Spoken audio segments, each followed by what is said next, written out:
Good evening, everyone. Welcome to the Medina City Schools Board of Education meeting for January 10th, 2022. And if everybody would stand and join me in Pledge of Allegiance. I pledge allegiance to the flag of the United States of America and to the republic for which it stands, one nation under God, indivisible, with liberty and justice for all.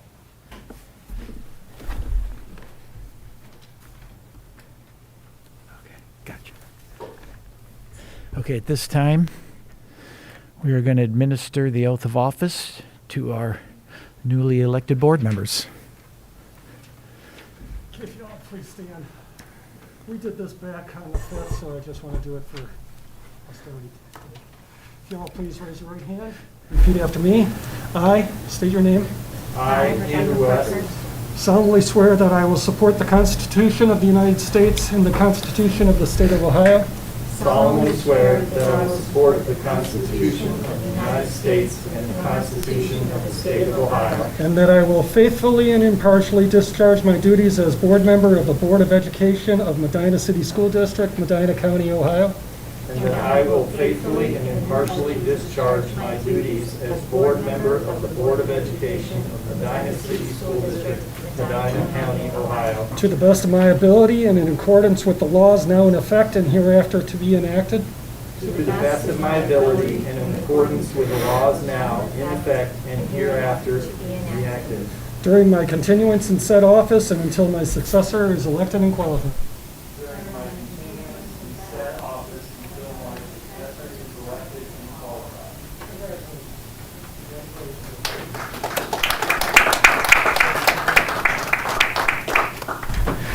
Congratulations. We welcome our new board members and look forward to working with all of you. Thank you. Mr. Chambers, you call the roll. Mr. Nichols? Here. Ms. Parker? Here. Ms. Pritchard? Here. Mr. Ross? Here. Mr. West? Here. Thank you. This time, I'll entertain a motion to elect our president of the school board. I'd like to move that Rebecca Parkhurst as nominated for president. Thank you. Mr. Chambers. Mr. Nichols? Yes. Ms. Pritchard? Yes. Mr. Ross? Aye. Mr. West? Yes. Ms. Parkhurst? Abstain.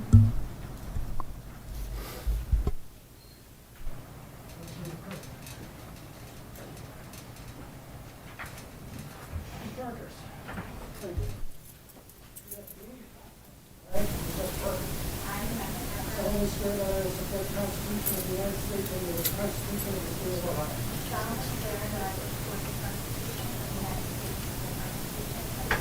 And that I will faithfully and impartially discharge my duties as president of the Board of Education of the Medina City School District, Medina County, Ohio.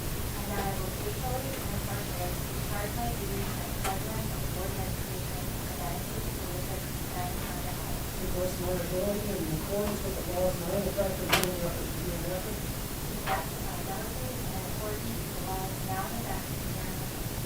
During my continuance in said office and until my successor is qualified.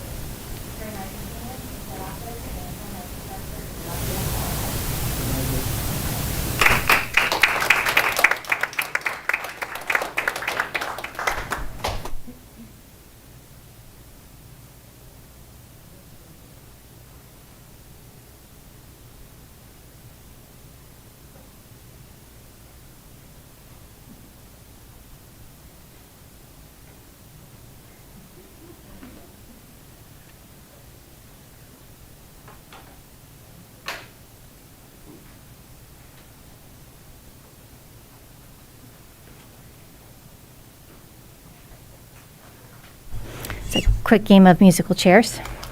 Thank you all.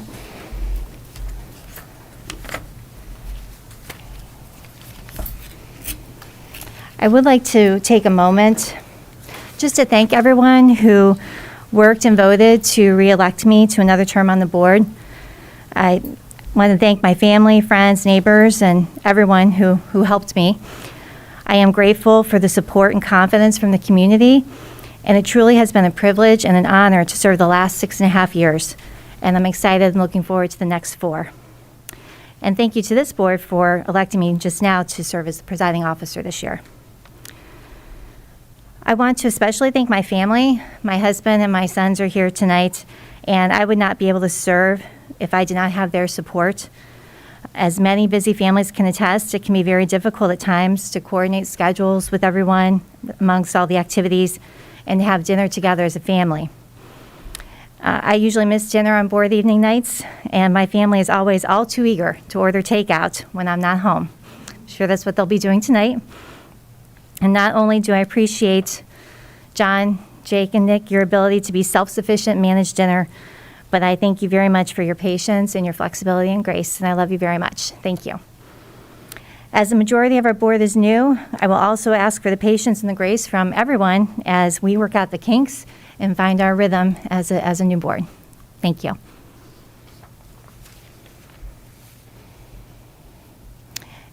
At this time, I will ask the other board members if someone would nominate a board member for vice president. I'd like to nominate Ron Ross for Vice President. Second? I'll second Ron. Thank you, Ms. Pritchard. Thank you, Mr. West. Mr. Chambers? Yes, Ms. Pritchard, Yes. Mr. West, Yes. Mr. Nichols, Yes. Ms. Parkhurst, Aye. Mr. Ross. Abstain. Thank you. Congratulations, Mr. Ross. If you'd rise for the oath of office, please. Oh, sorry, oath first. Oath first.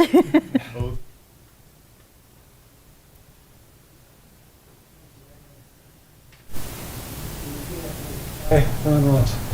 I, Ronald Ross, Solemnly swear that I will support the Constitution of the United States and the Constitution of the State of Ohio, solemnly swear that I will support the Constitution of the United States and the Constitution of the State of Ohio, and that I will faithfully and impartially discharge my duties as Vice President of the Board of Education of Medina City School District, Medina County, Ohio, and that I will faithfully and impartially discharge my duties as Vice President of the Board of Education of Medina City School District, Medina County, Ohio, to the best of my ability and in accordance with the laws now in effect and hereinafter to be enacted, to the best of my ability and in accordance with the laws now in effect and hereinafter to be enacted, during my continuance in said office and until my successor is elected and qualified.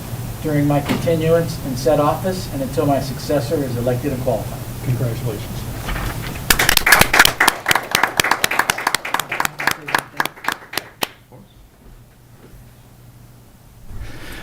I just want to thank everyone for having the confidence in me. Thank you, Mrs. Parker. It's going to be an honor to serve with you and the rest of the board members. Appreciate it. And this, I also want to thank just this wonderful staff that we have in Medina City Schools. It's going to be an honor to serve another year with all of you, and I look forward to a great 2022. Thank you. At this time, I'm requesting approval of the consent agenda for the organizational meeting. I'll give a first. Okay, Mr. West, first motion. Second? Second. Thank you, Mr. Nichols.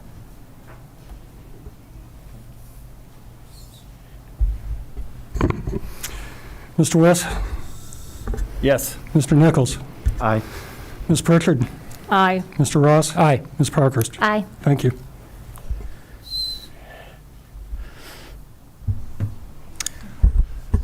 And on the consent agenda this evening, item number 1, resolution to set the time, date, and place of regular meetings in accordance with Ohio Revised Code 3313.15. Unless otherwise notified, all regular monthly meetings will begin at 6 p.m. and will be held at the Medina High School Professional Development Center. An executive session, which is closed to the public, may be held prior to or after the public meeting. Work sessions will be called as a special meeting and held if necessary.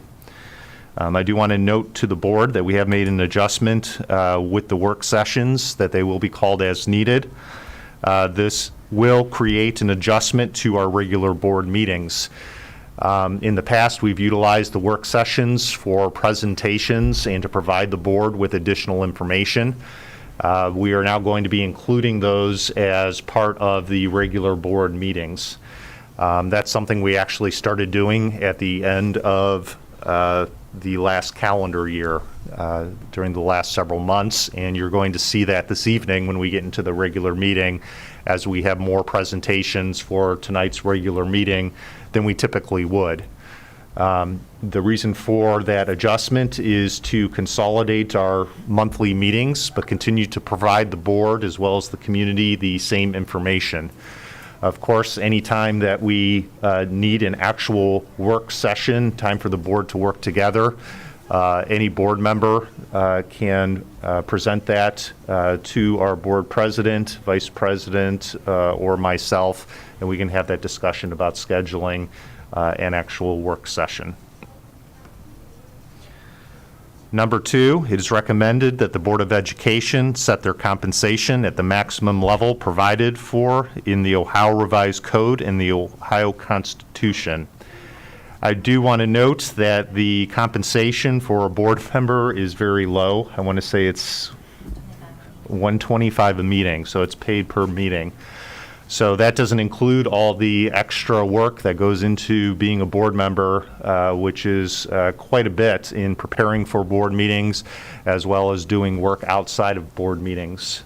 So it really is a minimal amount of compensation for the dedication that our board members provide for our students as well as our district.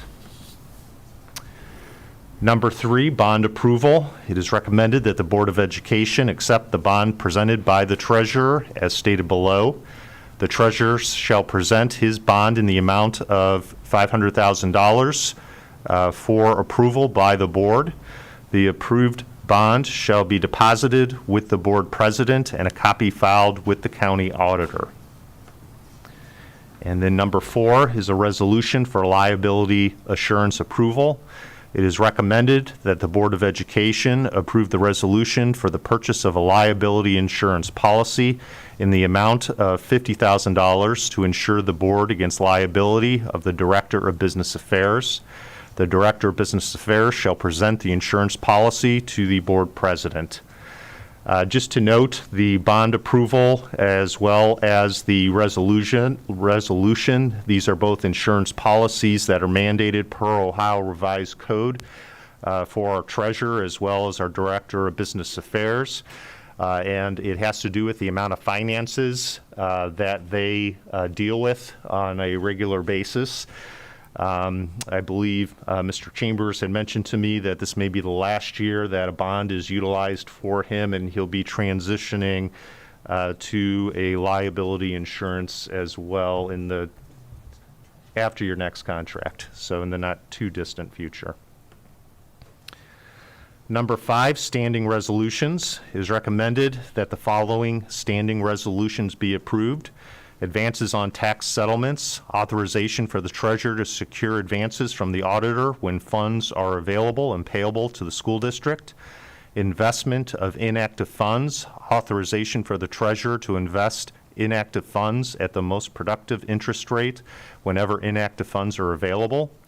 Number 3, authorizing the superintendent to hire staff between board meetings, to authorize the superintendent during periods when this board is not in session to make offers of employment directly to candidates for either teaching or non-teaching positions on behalf of this board, subject to a subsequent vote of ratification by this board, provided, however, that upon ratification by this board, the employment shall be deemed effective as of the date and time of the employee's acceptance of the superintendent's offer.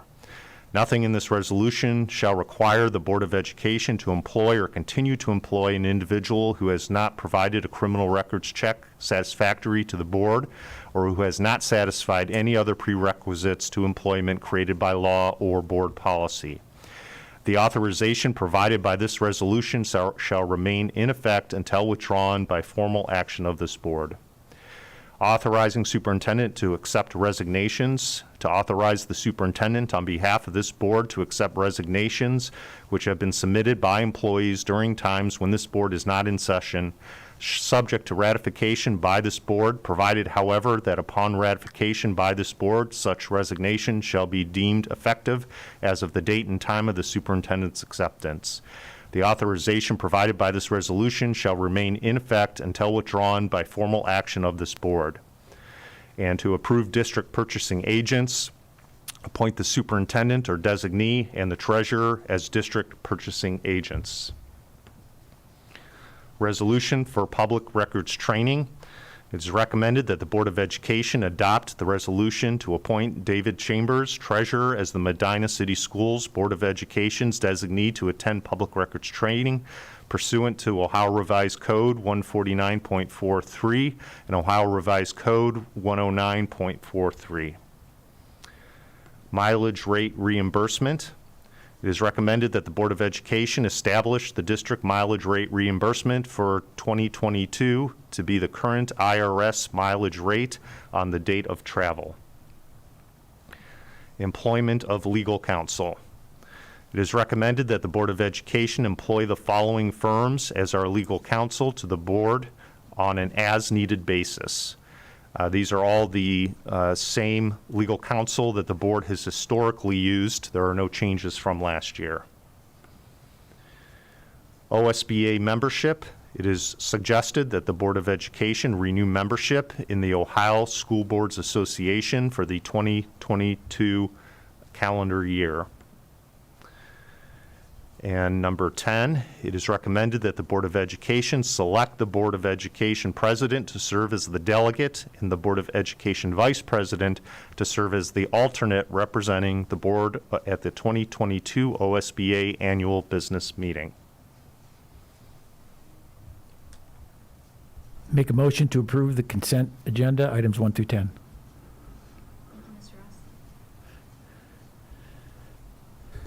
I'll second that. Thank you, Mr. Nichols. Any questions or comments from the board? Mr. Chambers? Mr. Ross? Aye. Mr. Nichols? Aye. Ms. Pritchard? Aye. Mr. West? Aye. Ms. Parkhurst? Aye. Thank you. And we do have several superintendent committee appointments, curriculum, facilities, finance, policy, and business advisory. And historically, board members, we've had 2 board members serve on each of these committees.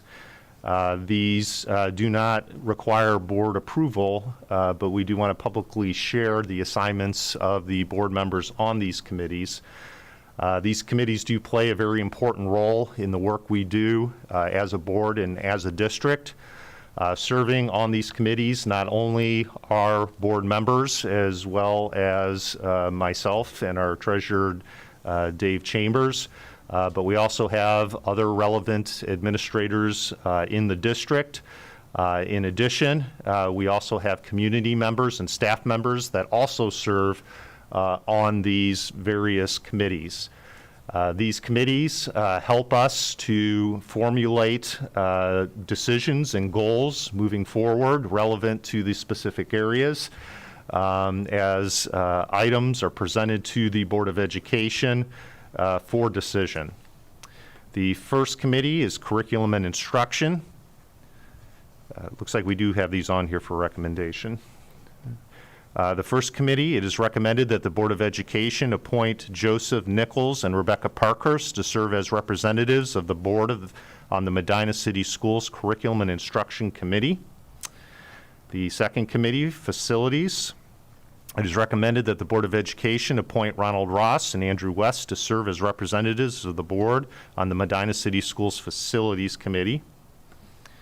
And then the Finance Committee, it is recommended that the Board of Education appoint Joseph Nichols and Jean Pritchard to serve as representatives of the board on the Medina City Schools Finance Committee. And then the Policy Committee, it is recommended that the Board of Education appoint Rebecca Parkhurst and Jean Pritchard to serve as representatives of the board on the Medina City Schools Board Policy Committee. And then the Business Advisory Committee, It is recommended that the Board of Education appoint Joseph Nichols and Ronald Ross to serve as representatives of the board on the Medina City Schools Business Advisory Committee. And then it is recommended that the Board of Education approve the regularly scheduled monthly meeting dates for the Curriculum and Instruction, Finance, Facilities, and Policy Committees for 2022. All of these committee meeting dates will be posted on our website. These meetings are also open to the public, not for participation, but to come and view the committee meetings. We are open to inviting visitors to the meeting if they reach out to us in advance with their interest and reason for wanting to participate in the meeting. We're also often looking for new members of the various committees, and I would say if people are interested in participating in any of these committees, I would encourage them to reach out to us to express that interest. We do have various parameters on each of the committees for participation, and that's something that we would definitely like to discuss further if there's an interest. I'll make a motion to approve the superintendent committee appointments. I'll second. Thank you, Mr. Ross. Thank you, Ms. Pritchard. Any board comments, discussion? I did want to point out that because of the timing of this organizational meeting, that the committee meeting dates, there will be no committee meetings in January. We'll start those in February. Mr. Chambers?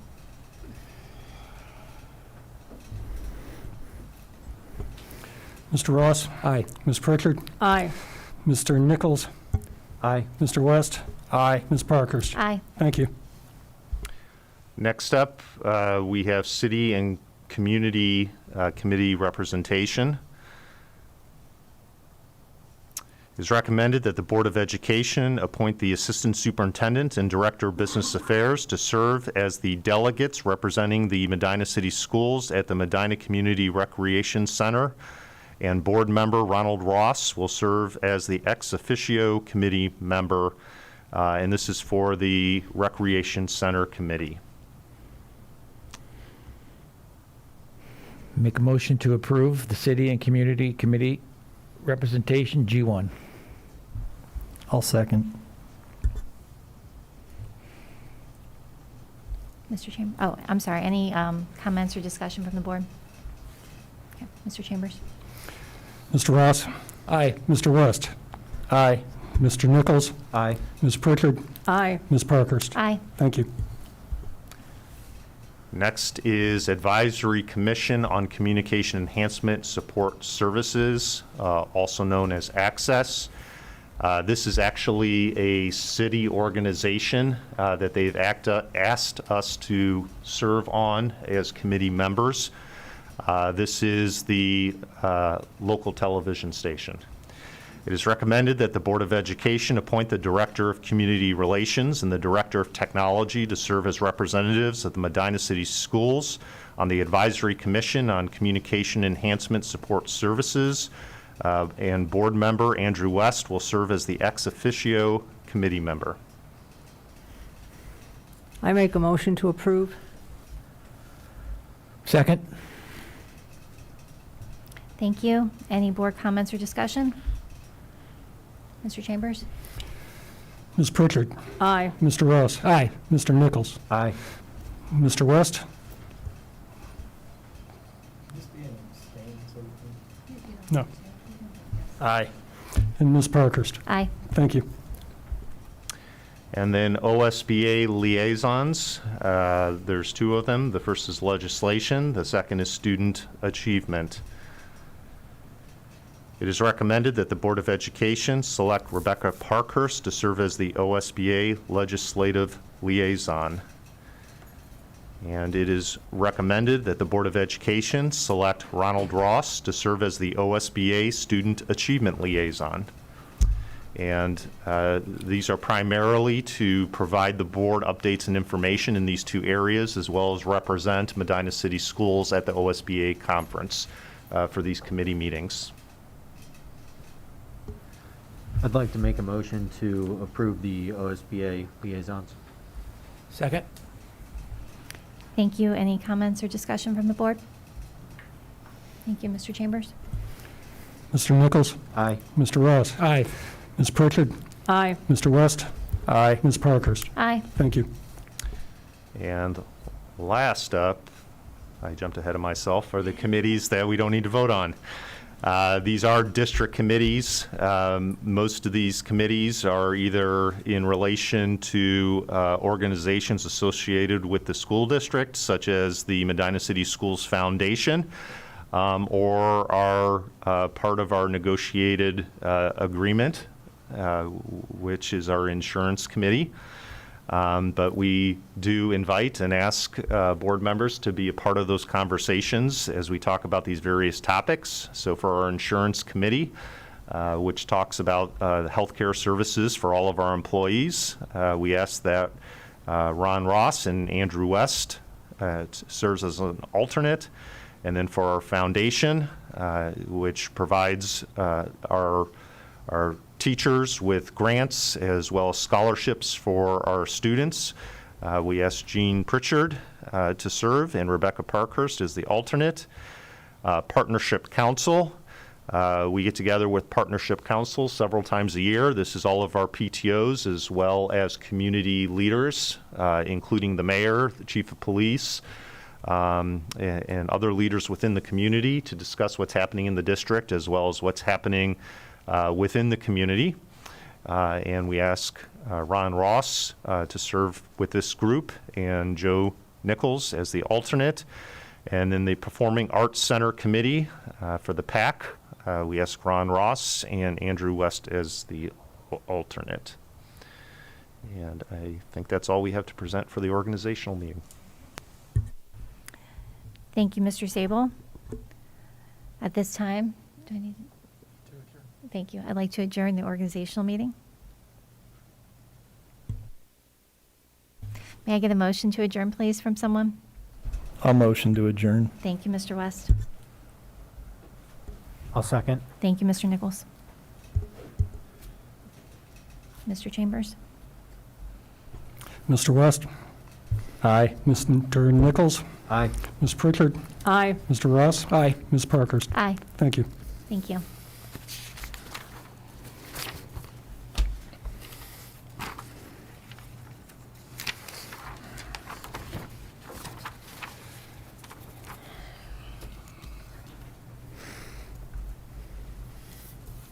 Ready? Okay. Okay, at this time, I would like to call to order the tax budget hearing for fiscal year 2023. Roll call, please. Mr. Nichols? Here. Ms. Pritchard? Here. Mr. West? Here. Mr. Ross? Here. Ms. Parkhurst? Here. Thank you. Thank you, Mr. Chambers.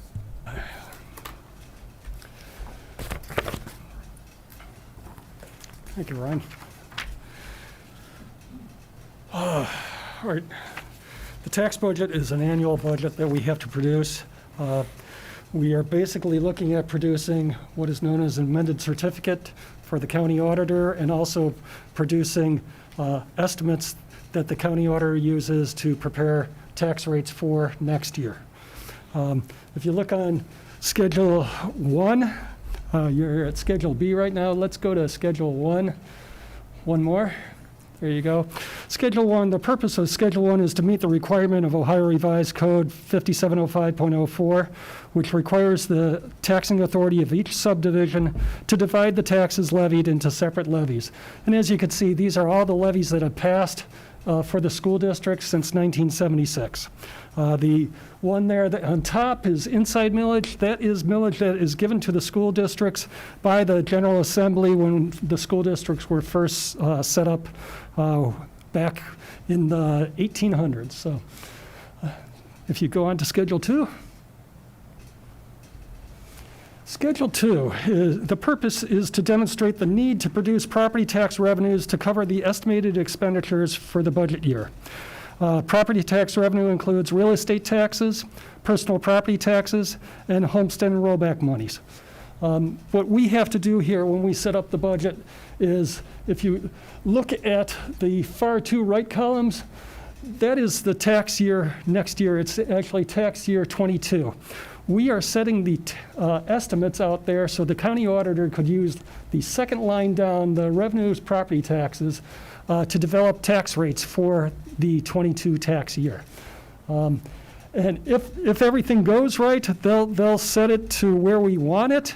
If everything goes wrong and we underestimate, they'll set it to where we underestimate. So what we try and do is we try to hedge our bets and come a little bit over of what we really want to estimate, because anywhere along the line, with reappraisal, with valuations going up and down, that may change. So again, we're a year out from what the auditor will be giving us, and we have to get this all set and get them as correct as possible.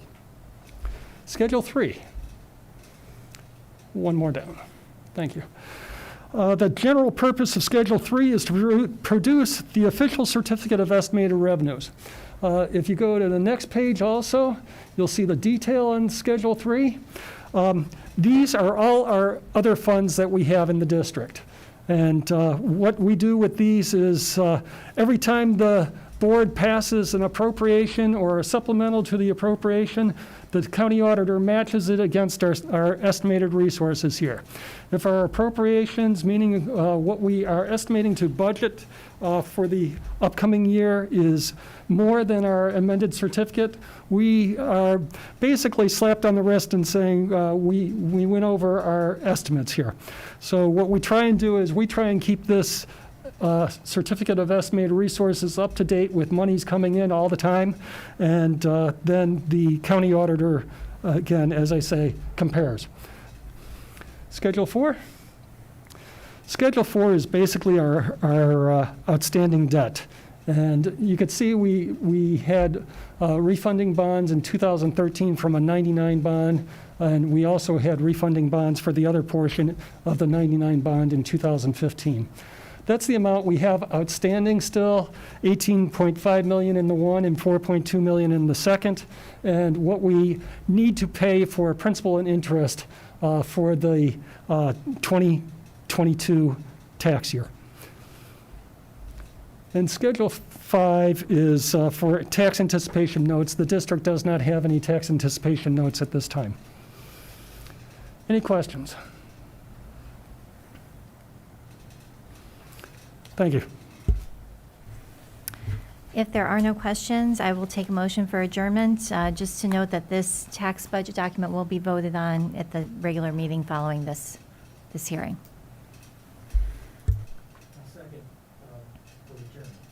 Or first? I'll Mr. Ross making the motion. I'll second that. Mr. Nichols seconds. Thank you. Mr. Ross? Aye. Mr. Nichols? Aye. Ms. Pritchard? Aye. Mr. West? Aye. Ms. Parkhurst? Aye. Thank you. Thank you.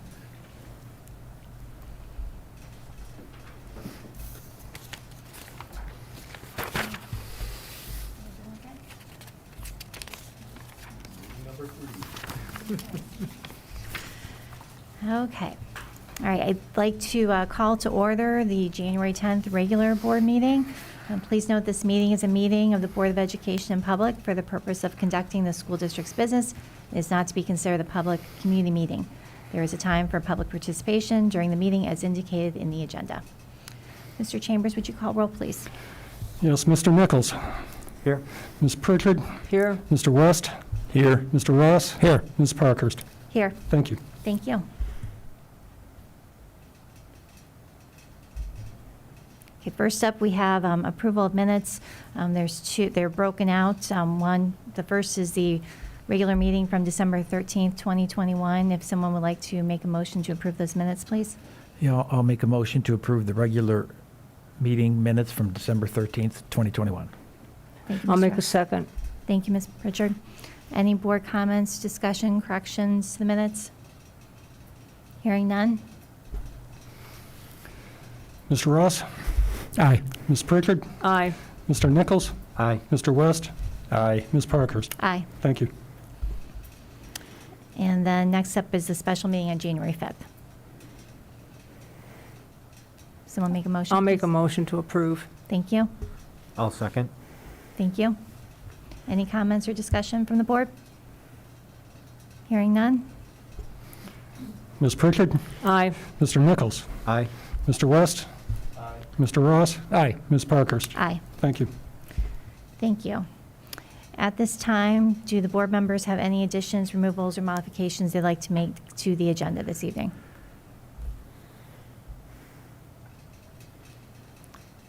Would someone like to make a motion to approve the consent agenda? Make a motion, we approve the consent agenda. Thank you, Mr. Ross. I'll second. Thank you, Mr. West. Mr. Chambers? Mr. Ross? Aye. Mr. West? Aye. Mr. Nichols? Aye. Ms. Pritchard? Aye. Ms. Parkhurst? Aye. Thank you. Thank you.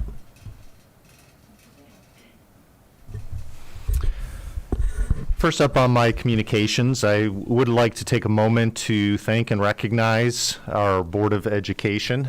January is Board of Education Recognition Month. I've always wondered why they did it in January, because that's when all the new board members come onto the board, and as we all know, we've got 3 new members of our board that are just starting to serve. So I'd like to thank you for the work to come. One thing I do want to say is we have been so wrapped up in COVID, as we've needed to be, to ensure that we've been providing the safest environment for students and staff within our buildings, that I am hopeful that as a board we have the opportunity to really be focused on academics and education, and that's an experience that all of our board members get to enjoy. And it's not that we haven't done that over the past 2 years. I'm actually quite proud of the work that we've been able to do despite COVID with academics. But I know that many of our board members, the reason why you run for election is because your passion for education and students in the classroom.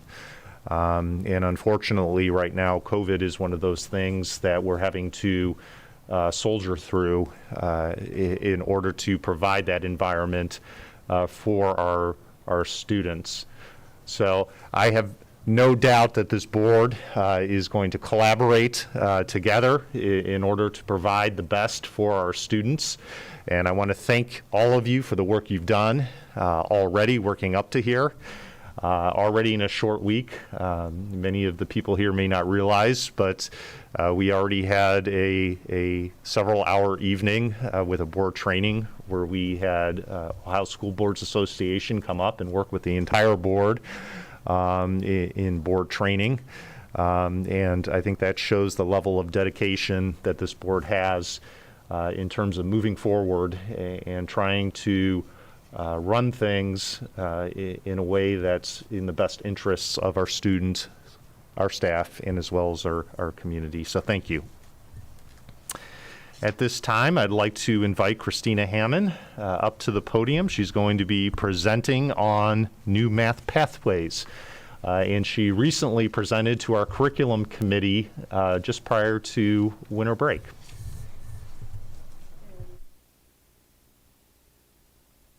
My name is Christina Hammond. For those of you who don't know me, I'm a curriculum specialist for grades 6 through 12 here at Medina, and I'm here to talk to you about pathways. So next slide.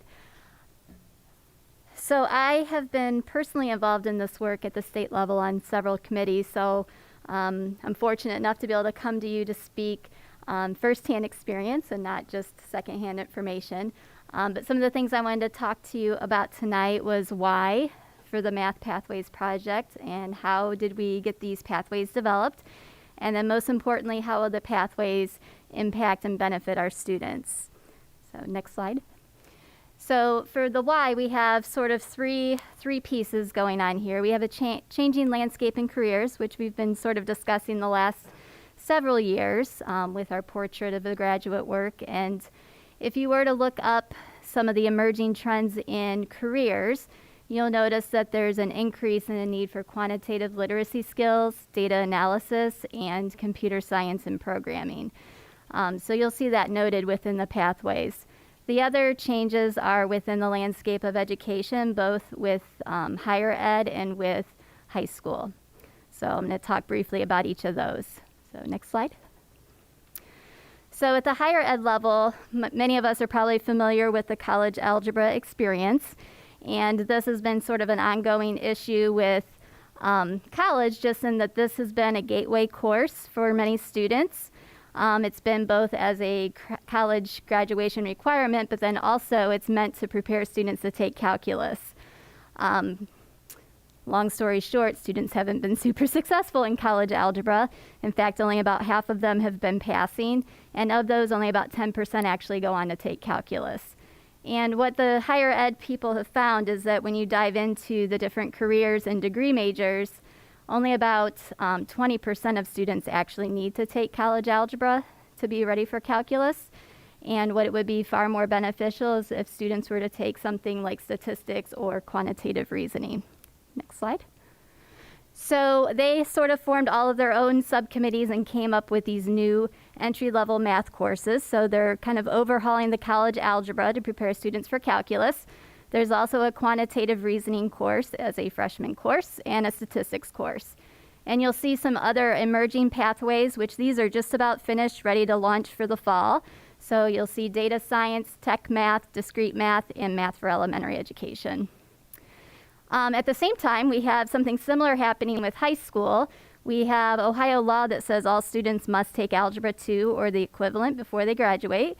And so that has also sort of resulted in a one-size-fits-all for our students, just like it has happened at the college level, where it's both a college requirement and it's also meant to prepare students to take pre-calculus and then calculus. And again, not with a lot of success on either front. Next slide. So we sort of have this one-size-fits-all high school experience feeding into now what we'll see as multiple pathways at the college level. So sort of the task for Ohio Department of Education and the subcommittees that were formed were to look at the law and define what does it mean to be equivalent to Algebra 2, and then to reimagine what the high school math experience could be for our students. So as you can see here, this was a very collaborative effort between Ohio Higher Ed and also Ohio Department of Education. They were consulted by University of Texas, the Dana Center. They're actually working with several states on the national level on this very same project. And as you can see, we've got several collaborative groups from Advisory Council, which was sort of an oversight group. You had the Math Pathways Architects. That was one of the committees I served on. And then you had work groups for each of the courses that came out of the Pathways work.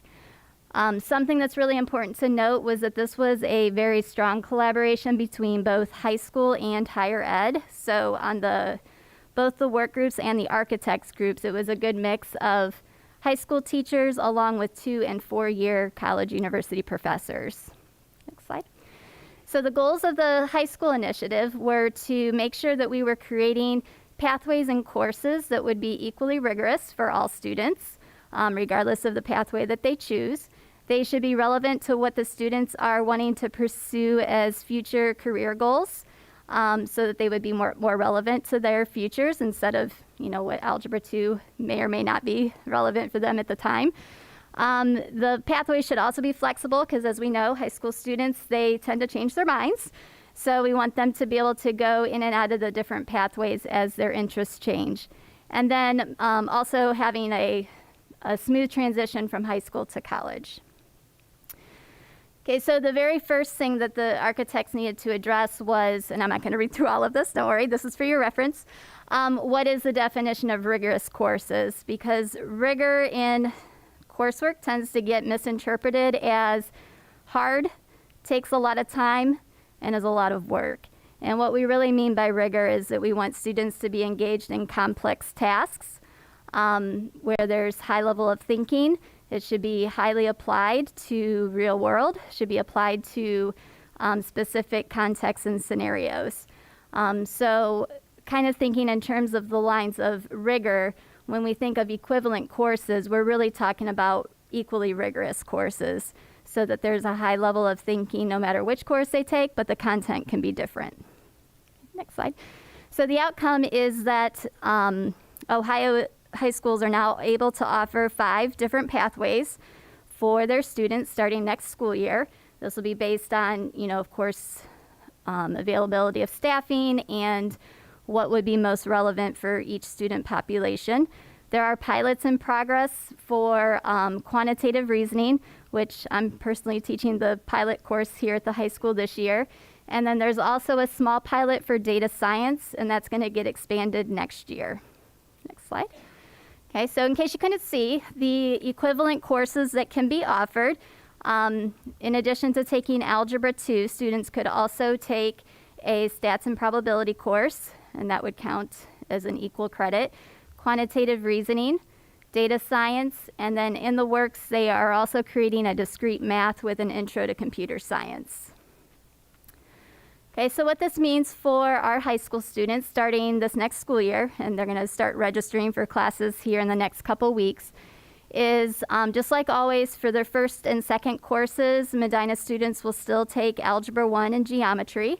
Those will be graduation requirements. But then after that, for course 3, it used to be they just had a choice between Algebra 2 and Honors Algebra 2. So as you can see, we've expanded those offerings. We're going to be able to include Algebra 2. The math modeling and reasoning is the quantitative reasoning course. And then we had an existing Intro to Stats course, which we will revise to meet the requirements for the state's stats and probability course. So they'll have those 3 pathways, and then as you can see, we will also be offering weighted options for each of those. Not next year, but the following year, we do plan to offer the data science course. We just want to kind of take what we already have started and refine and make those as best as we possibly can for next year, and then we'll add another one the following year. And then for their 4th course, you can see that they can choose another course from the Pathways offerings, or there's some additional courses that they can take after that, including several AP and honors courses, and then again the CCP for dual credit. Okay, so a lot of times when we say quantitative reasoning or data science, those are usually the 2 that many people don't know what those are. So I included some information on those. So quantitative reasoning is problem solving and modeling, but you're doing it through the lens of contextual problems. So really the math that they need for these types of problems, they will have learned either in middle school or up through high school geometry.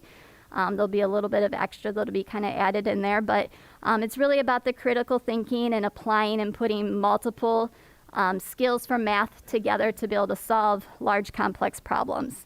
There's also a lot of spreadsheet work being done in this course. So the other thing that's being developed currently is they're kind of looking at the alignment between the Excel credentialing exam and what is being taught in terms of spreadsheeting skills, because it's very close to where students could maybe take the credentialing exam after taking this course. And another thing, just some differences between what you would consider a traditional math class versus a quantitative reasoning. I put the little portrait of a bee stamp of approval next to some of those items, as you can see. Next slide. And then again, for your reference, I have 4 different student scenarios. I just wanted you to be able to see the flexibility within the pathways. So, you know, when we were working on this project, we said to school districts, if they weren't able to offer all the pathways, if you could choose one, quantitative reasoning would be a great one. And you can kind of see from these 4 different scenarios where if you have someone that's a student that's maybe undecided, or they don't think they're interested in like a math science, you know, type of career that would require calculus, if they take quantitative reasoning, there's a little bit of everything in there where they might be able to discover a passion there, and then they can decide what to do their senior year. And then the second course that a lot of times people don't know what they are is data science, because it's a pretty new emerging trend in the career field.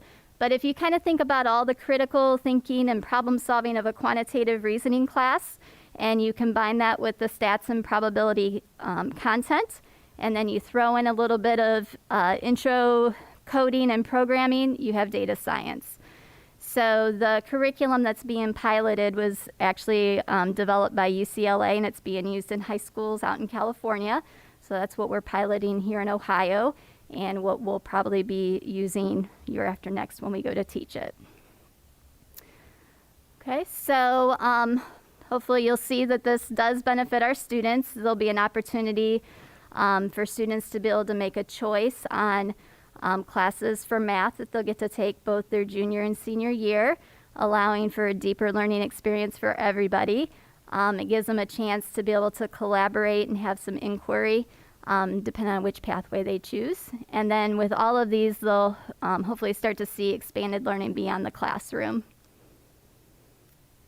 And then just some other additional benefits. A couple that I'm really excited about, just the career-focused lessons that I've noticed just in teaching the QR pilot. I love the idea of students to be able to have the time and flexibility to explore passions while still in high school. You know, before they were kind of locked into what they had to take for math, and then you go off to college and now it costs time and costs money, and now students will have a chance to be able to do that exploring here while they're still in high school. And then, you know, just the added benefit of being able to expand dual credit opportunities to students. Again, education, higher ed is quite expensive, so being able to offer that as an extra opportunity is very exciting. So, thank you. I just want to thank Christina for presenting. She's one of our teacher leaders within our district. She's a curriculum specialist for 6th through 12th grade, a former math teacher, but she worked with technology at the board office for quite a while as well. So she's really been a lead teacher in leadership roles for quite a while and been quite impactful on the things that we've been doing. But we've been fortunate to be able to have her on the Department of Instruction's team the last several years as part of our last strategic plan, and give much needed support to teachers at the high school. And this has been the result of some of that work, so thank you. And next I want to invite Tina Cassidy, our Director of Instruction, to talk about new high school course offerings. Okay, good evening, everybody. This is one of the more fun presentations I get to do every year because all of our new high school courses equal new opportunities for kids, so this is pretty exciting. The first course you'll see on this list is Family Consumer Science / Cooking, so we are really excited to bring this back. This is a course we had many years ago. It was cut when we were doing some budget cuts. And every year, every time we ask students, what class do you want to take? What classes would you like to see offered? Cooking was always number one on their list. So we're really excited that we're able to bring that back. Our Carrie Schreck, who is our high school counselor, CDC, projects that we'll be able to have 300 students take this class, so it's pretty exciting. Another class that we're excited about is Global Geography. This is going to be an elective that freshmen will be able to take as well. So right now we have lots of content area electives that usually juniors and seniors can take, but this is something that will be offered for freshmen and sophomores as well. And then the next two courses on there that you'll see are CCP, Quantitative Reasoning, and Statistics. And these are courses that Christina referenced that will be Algebra 2 equivalent courses. And then finally, the last course on this list is an honors speech course. Right now, we have an Introduction to Speech course, which is a semester class. This will be an honors speech course. It's going to be a year, and it will be similar to our honors debate course, where it'll be a competitive speech course. They'll go out and they'll be in competitions with the Ohio Speech and Debate Association. So this course will allow us to have the speech portion of speech and debate, where for so many years we've only had debate. So that's pretty exciting. And I know that we have Mr. Quaid here, who is head of our debate team and who has done an outstanding job. And this is really has been his passion to expand and grow this program. So we're really excited to be able to bring this to Medina. Thank you.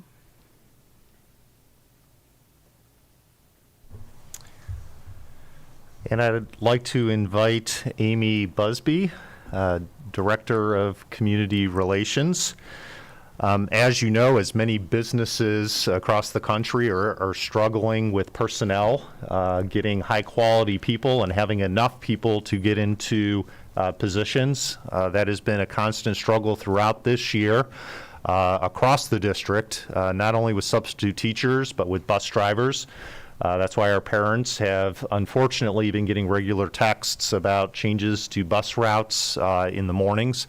That has to do with personnel and needing to rearrange routes to assure that the buses are still running. Fortunately, this shortage is in large part due to COVID, which allows us to use some of the COVID funding that we've received for the recruitment of personnel. So we've decided to use some of those dollars towards an ad campaign and a recruitment campaign. So at this time, I'm going to turn it over to Amy to present to you a commercial that we've put together and give you some information about it. Okay, thank you. Yep, as Aaron mentioned, there is a staffing shortage, not only in our industry, but industries across the nation. And we've had much discussion on how to address this issue within our district and really thought about some of the out-of-the-box thinking. And Ryan, there's a little presentation, if you can throw that up. It's attached to board docs. I don't want to hear that yet. Not yet. Yep, that. Perfect. You can scroll down. So we decided to partner with Spectrum Reach, which is part of Armstrong's advertising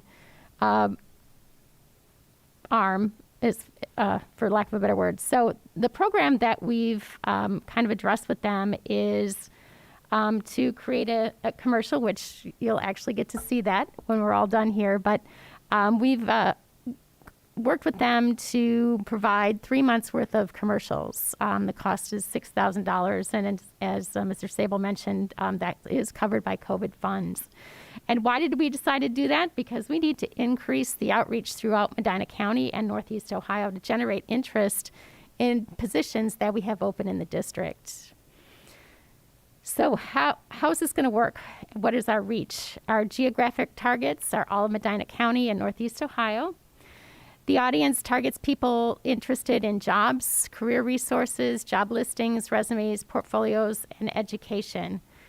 So it's kind of a two-prong approach. The first is there will be an average of about 2,100 commercials per month on the best cable TV networks. So there are approximately 32, and I'll kind of demonstrate where they'll be located over the next 3 months. And that outreach will be throughout Northeast Ohio, so that will include Medina County. The other opportunity that we have with them is that this same commercial will also air on smartphones, tablets, and any mobile device. So can you go back up? There we go. So about 31,000 commercials per month will be available on those devices. So there's quite a bit of outreach, and this will be through all of Medina County. Let's scroll up, Ryan. So I put the maps in here just to give you an idea of the outreach in Medina County alone. And if you scroll up again, it'll show you a map. Go up. Yep.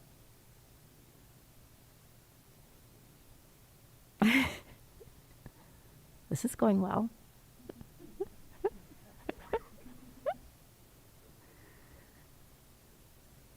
There we go. So these are all the Cleveland zones up to and including Medina County that will be covered by the commercials that will be seen on the networks. The next slide just kind of gives you an idea of exactly where it's going to land. So some of them to highlight are ESPN, ESPN2, CNN, a lot of channels that people regularly watch. It does not include, however, local stations like WKYC. So it's very specific to cable. So the run times are actually pretty good. Our mobile ads will run 12 a.m. to 12 p.m. It'll vary. The network ads will run Monday through Sunday at a variety of times on a variety of channels. And if you want to see that list, I can send that to you just so that you have an idea of exactly what time and place the ads will run. So I can send that to you separately. The other outlets that we are going to utilize as well is obviously Armstrong Channel 201. We were able to put this ad on Facebook and Twitter. So there's a lot of ways to continue our outreach and do a little out-of-the-box thinking. So now I present to you the commercial.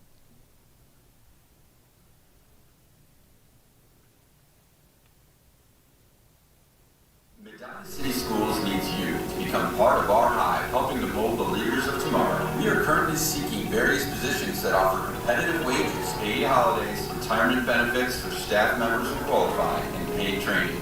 Work Monday through Friday and be home each night to greet your family and have your summers off.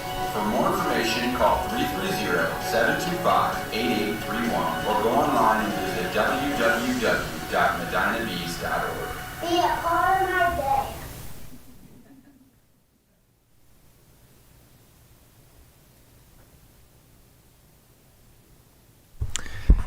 Thank you, Amy.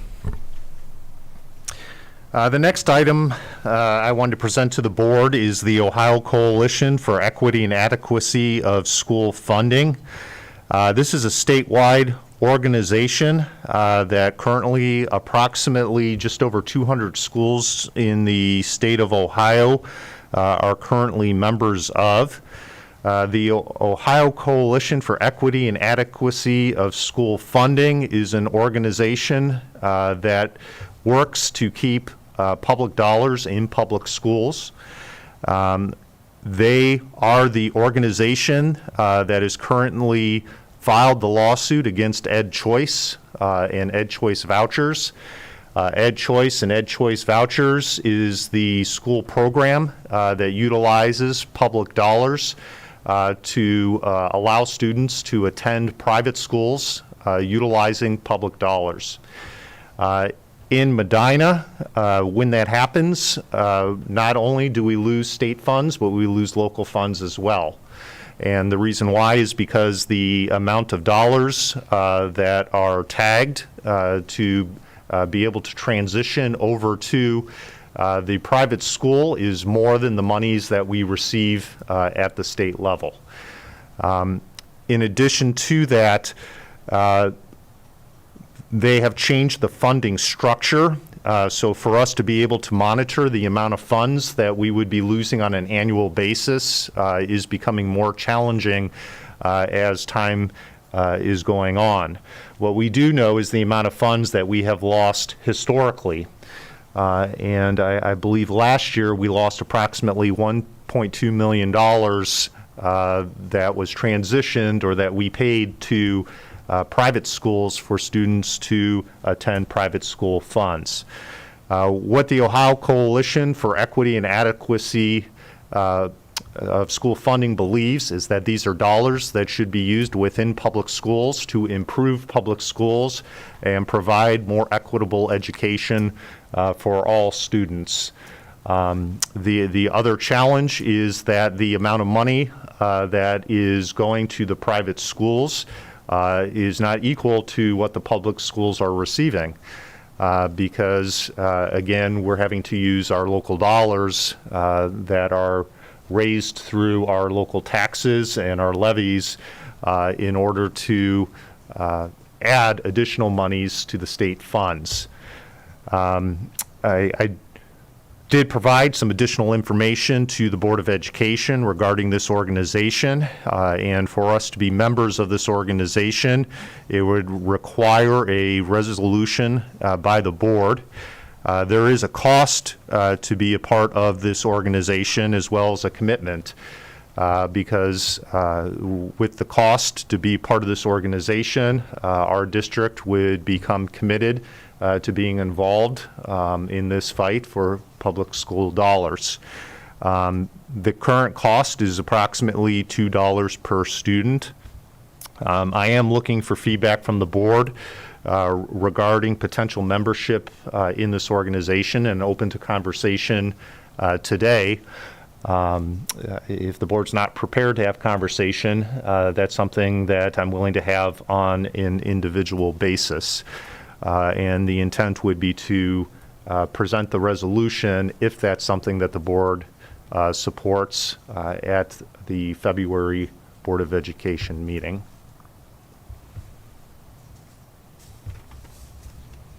Mr. Sable, is there any other Medina County schools in this organization?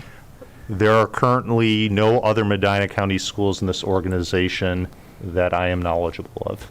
Okay, and you don't know why? Just No, I don't. okay. I think the biggest reason is the impact on the outer ring suburban schools has been less. The schools that have really been strongly impacted by the Ed Choice program has been the city schools, as well as some of the rural schools where they've just lost major amounts of dollars. We're very fortunate here in Medina. We've got outstanding schools, and people would like their children to go to the schools, so it's been less impactful on us. Now, I don't say $1.2 million loss is a small amount of money. That is, of course, on approximately an $80 million plus $90 million budget. But in the long run, that is impactful. And the concern is where that could go in the long term down the road, especially as we're heading into a situation where the funding has changed, and what's happening is the state is, instead of us paying directly to the private schools, we're now not receiving that money at all. So it's much harder for us to tell what money we're actually losing moving forward.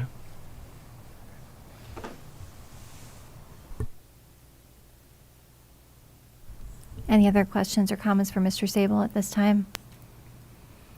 Mr. Sable, I do appreciate you bringing this to the board, and I anticipate that there will be further discussions from the board members as we digest this information you've shared with us this evening. Thank you.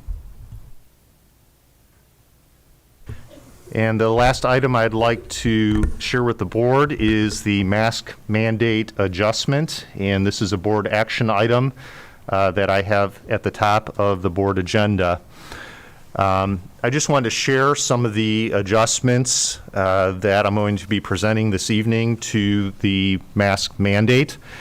At the core of the resolution, it's the same mask mandate that was put in place back towards the beginning of the school year, based off of the COVID rates, and continues to be the 1% rate. Where I'm asking the board for some adjustments to this mask mandate, we've added a line that would impact extracurriculars and athletics. The previous resolution did not include extracurriculars and athletics, so we could have a building that would go into a mask mandate due to COVID rates, and then have a concert that evening or athletic event that evening that would not be under a mask mandate.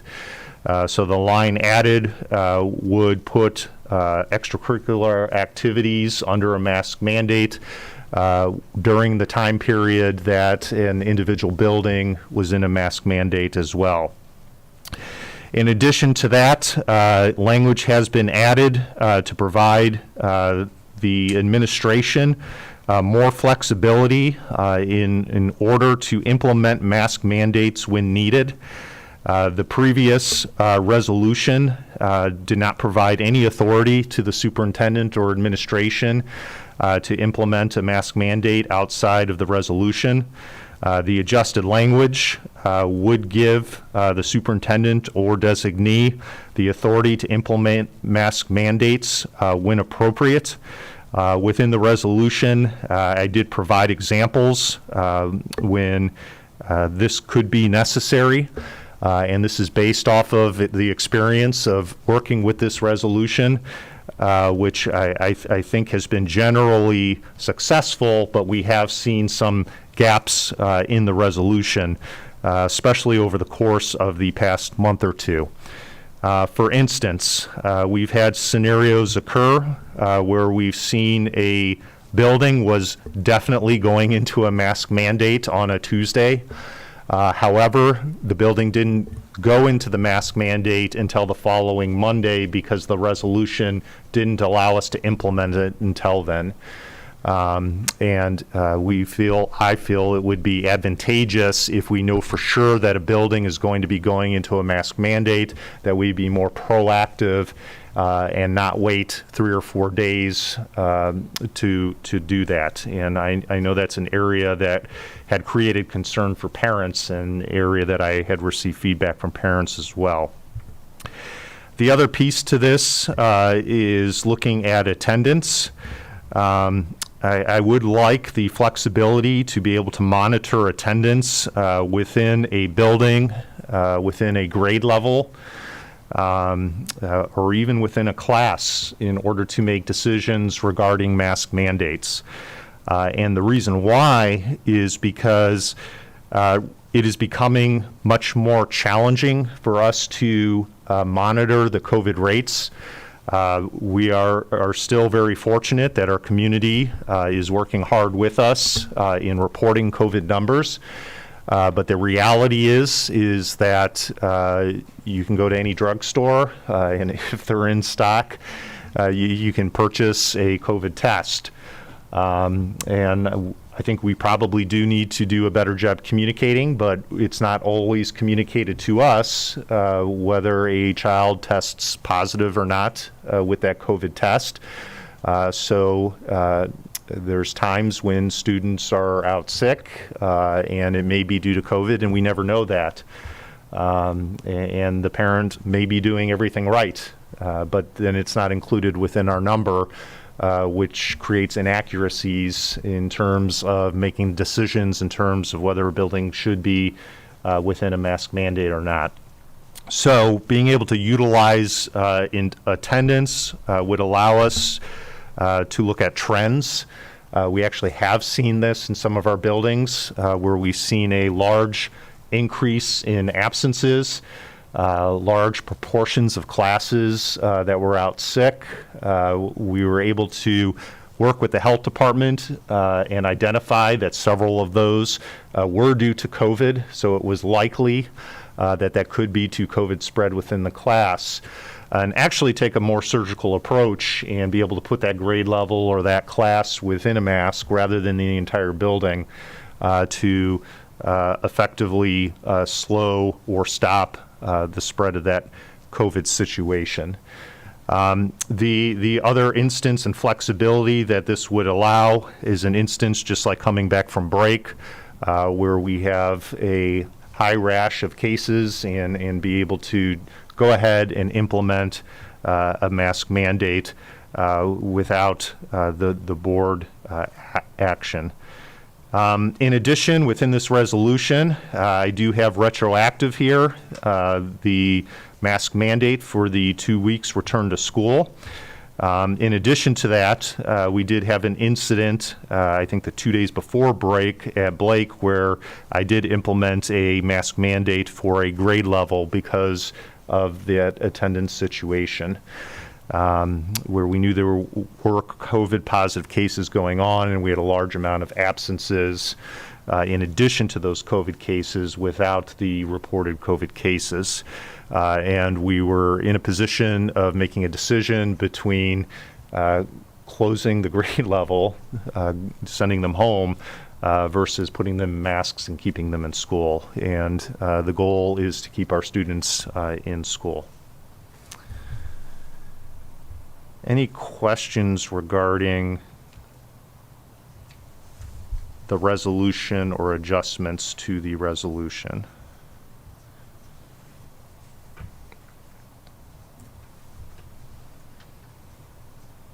Thank you, Mr. Sable. Mr. Chambers? I'll try and keep it brief. We have supplementals on tonight's agenda. I'd like to say that I'm very happy with our food service department. Angie Sillers does a spectacular job. Her and her building managers do a great job there getting food to all of our students. The one thing that is hard for them is they don't have monies coming in other than federal government monies right now. And so they went out, the federal government decided that they would give funds for what they did last year. And your first supplemental here is what they think is worthy of all the administration that went on for last year's work of not only getting food to all of the individuals, but going ahead and taking care of what was going on during COVID. And actually, Angie and her team went overboard, and at the time, last year, between January and June, they were going and giving food to any child that wanted it. However, that was not mandated by the federal government at all. Now, going on to the second item, we have a principal's fund. This is a donation to Garfield, so they're using their monies. And then finally, we have a grant that they applied for, and I believe Angie is using that to go ahead and, is it warmers that they're getting, Aaron, or what are they using with that? Ovens itself. So she's using this grant. It was a grant that they applied for and finally received approval of. So she's happy with this. We're happy that they're getting it. So I just wanted to again extend, how grateful we are to have a good administrator there with our food service department. And then finally, the state's.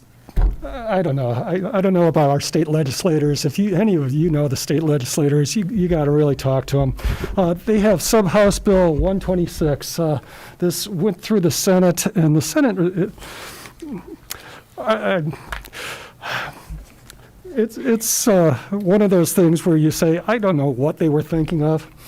I know that the senators are being lobbied all the time, and big businesses have lobbies that are just down there, right across from the State House and that.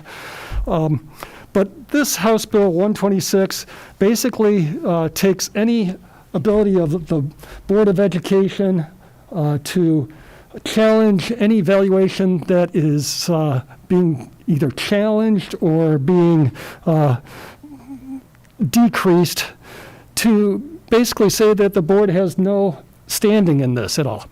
You as taxpayers should be pissed, really, because we're here trying to defend your taxes, and the state legislators are basically making it that we can't defend the taxes that you are paying for. So under the current law, the school boards could ask county boards of revision to increase or maintain valuation to a given parcel. We also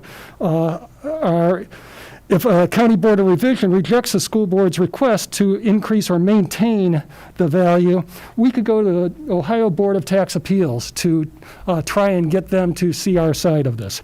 However, House Bill 126 would forbid school boards from initiating any property tax complaints with the Board of Revision. Furthermore, the bill forbids school boards from appealing to the Board of Tax Appeals. Now, this would allow school districts to only file counter complaints, and it would only allow school districts to initiate complaints at the county boards of revision on school district-owned properties. Now, if any of you know this, school district properties are considered governmental properties, and the government doesn't tax governmental properties. So it's a silly line that they put in there. And I know I'm getting on a soapbox, but God almighty, these are legislators, people. So anyhow, House Bill 126 is not a good piece of legislation.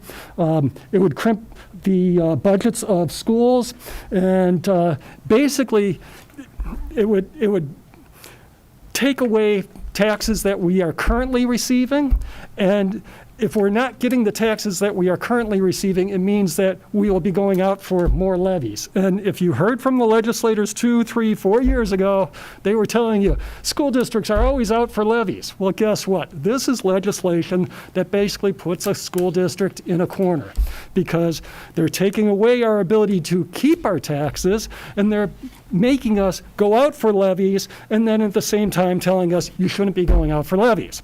So that's House Bill 126. I just wanted to share with you, in the last tax year that we have, tax year 19, the school district maintained $224,000 in taxes by going through the boards of tax appeal and board of revision. However, the school district lost $150,000, $153,668 in taxes because of complaints. Now, the school district did not go after all these properties that the state legislators are throwing out there that we're always going after properties. I'll tell you, the total income that the Board of Education took in for complaints that we filed was a total of $22,693. So it's not as it's being painted. Let's put it that way. Is that a good enough explanation?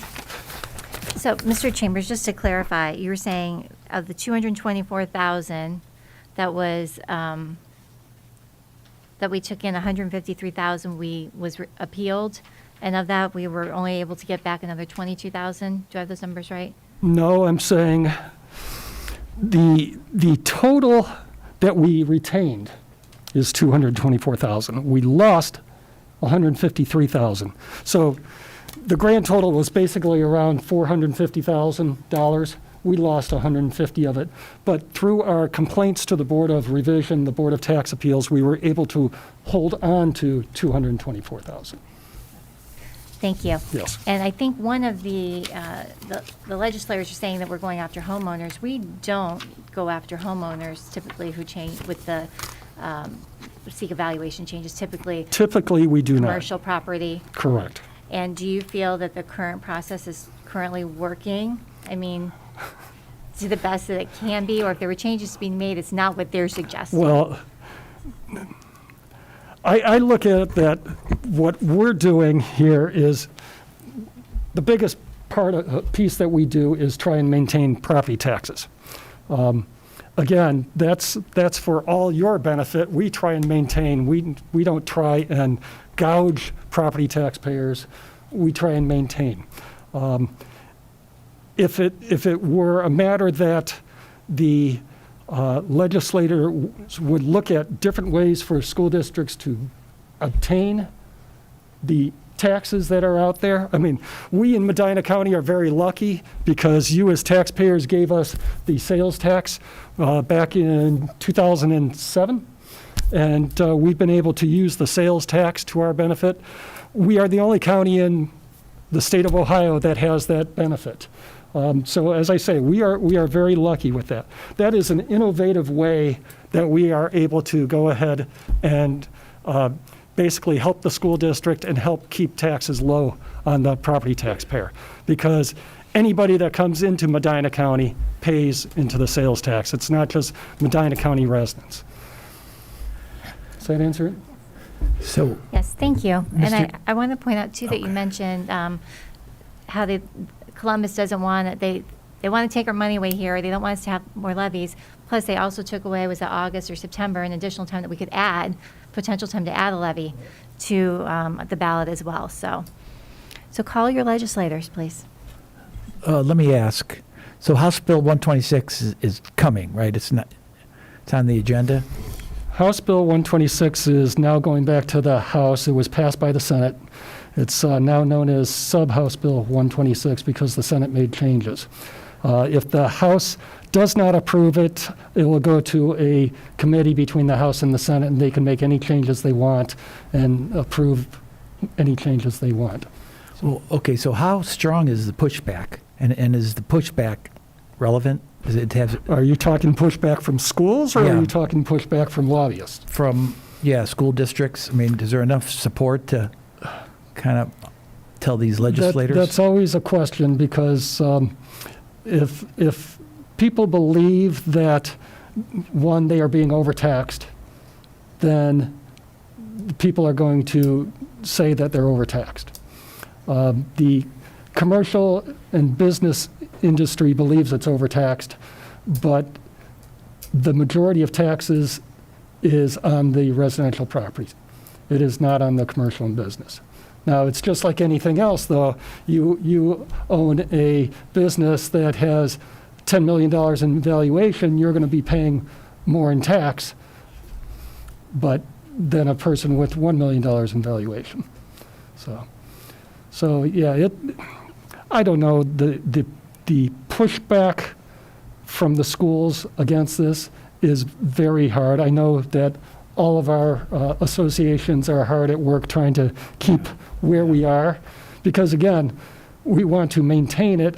Part of the original legislation was, and I think it's still in there, that we have to notify the taxpayer that we are going to have a resolution to pass a resolution to go against them.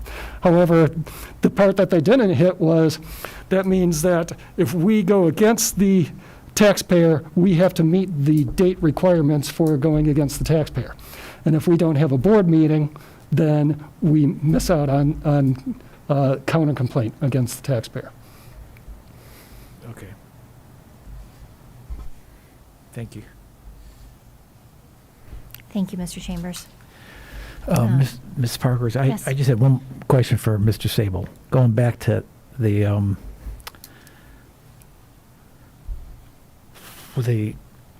lawsuit that was filed on, let me go back. Ed Choice? Yeah, the Ed Choice. The question is there a time frame that we have to, if we were thinking about doing that? Or This request to join the organization, I don't know that there's a specific time frame. Okay. I just recently received this request to join the organization on January 4th, so.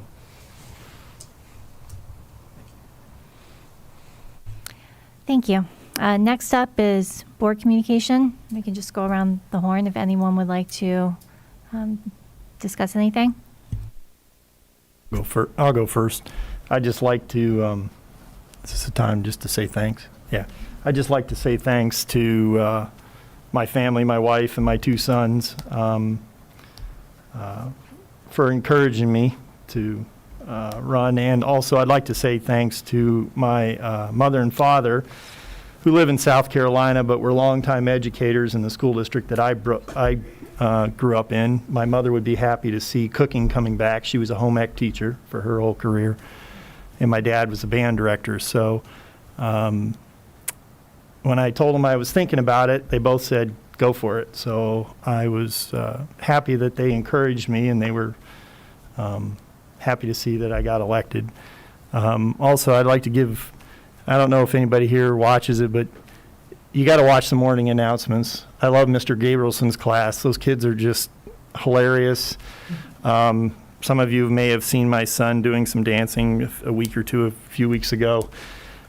Where that came from, it did not come from me or his mother, but you can tell they're having a good time and they're having fun and learning stuff. So, and I'm looking forward to serving. I've been a long time Boy Scout leader in the community, and I've had the opportunity of serving the youth for over 15 years in our school system here at Ella Canavan and the Cub Pack, and through our troop now.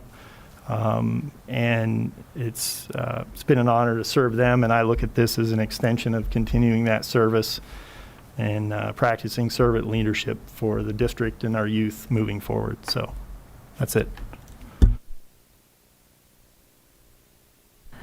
I'd like to thank everybody for the welcome. It's been, fun. I got to meet a lot of people. Most of them were my former students, so that was kind of nice. I got to see them a little bit older. I did want to congratulate the swim teams. They had a good showing this past weekend, and also Jason Durrell, who was accepted to West Point. I think that's amazing. says a lot. He wants to commit that amount of time to protect our country and the freedoms that we're offered. So thank you. I'm planning on working hard to make things better for everyone across the district. And if I could drive a bus, I would. Thank you. All right, both of you guys, hard act to follow, but I'll give it a go. I wanna very much, like Andrew had mentioned, thank my family, my wife. She pushed me and was like, "Hey, you'll be great for this. You've always wanted to do school board. Now's the time, if any time." So I want to thank her, and she's at home with our crazy 3-year-old right now, probably getting dinosaurs thrown at her. So sorry about that, but I'll be home soon. Hopefully he'll be in bed though. I also want to thank the district and the administration. They've been awesome from the time that I decided to run for school board till tonight even. Any questions that I had about the district, about just how a school board functions, anything like that, I've always had somebody that I could go out to and just ask the question. They were more than happy to answer any questions that I had. And then finally, I also want to thank since it is School Board Appreciation Month, thank everybody that's on the board here. I look forward to working with all of you. And I also want to thank the previous board because they kind of set up the district. I know about 4 or so years ago, the district might have been in a little bit of a rough shape, and we were working on recovering as far as the district, and they helped kind of get us to where we are. I know when I had talked with Superintendent Sable, he said, we're starting to get back to where we were many years ago, and now we're even, and now we can move forward and start adding new and better programs onto the district. So I just want to make sure that they know that I am grateful for what they have done for the district in that regard, even if they aren't here on the board right now with us. Yep. Yeah, thanks, Joe. I also want to congratulate all three of you, stand-up people, and congratulations, and I look forward to working with all of you in 2022. And thank you for stepping up and running.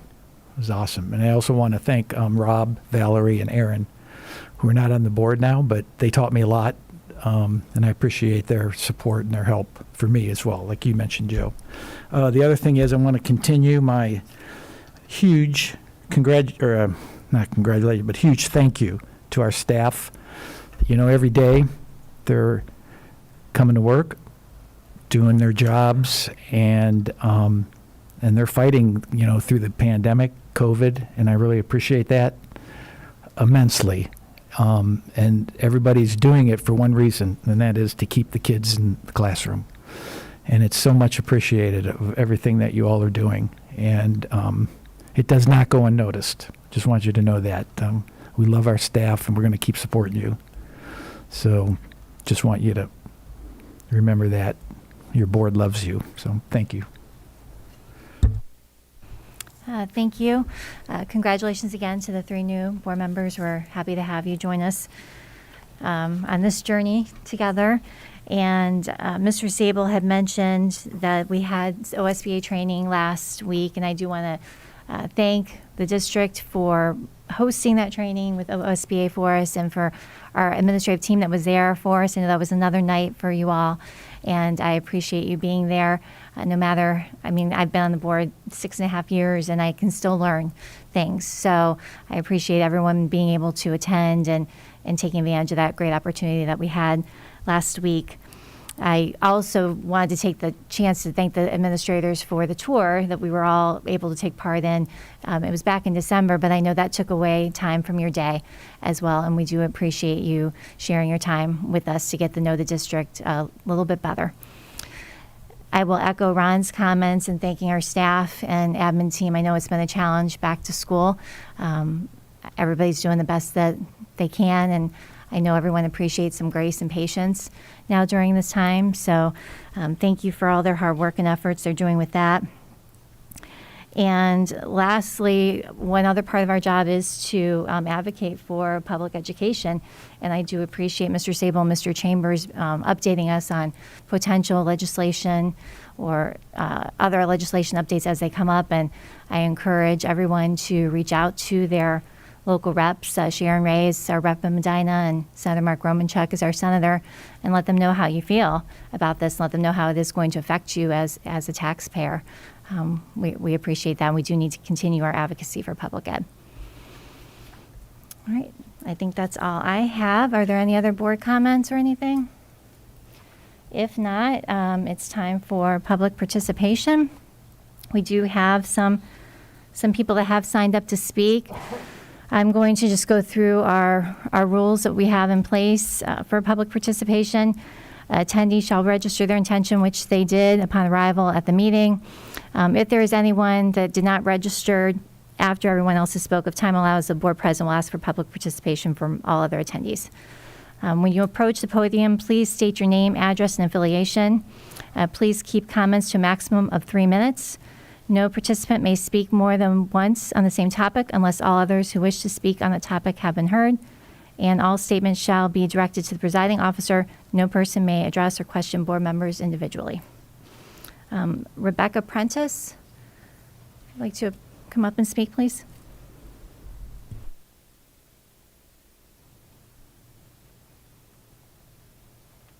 Hi, I'm Rebecca Prentice, 6399 Hooper Drive.